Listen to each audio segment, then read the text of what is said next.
Yeah, it's been a really rough year. One gentleman this morning who happens to be a manager, a longtime manager with an audio visual production company, tell me that he's probably going to be the only homeless guy who has a Tesla.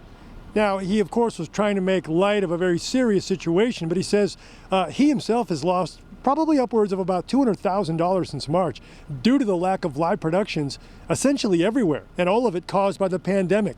And it's pretty bleak across the board, whether you're involved with concert productions, performing arts, or the audio visuals involved with conventions, none of which have been happening for about 9 months now. So the governor's Office of Economic Development now offering $3 million for businesses that can meet a certain list of criteria.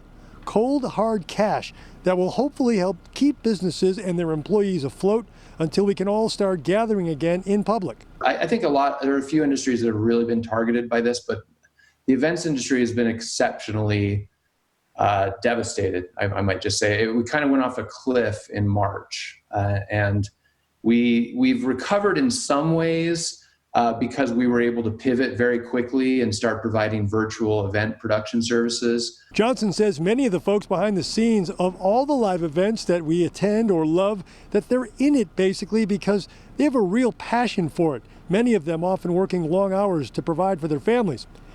Now, Johnson says his company, which has offices in bigger cities like San Francisco and Washington, D.C., they're surviving a little better than some others, but he adds that this has been a very difficult year for anyone associated with live events productions. Now, applications for this grant money becoming available this morning at 9 a.m.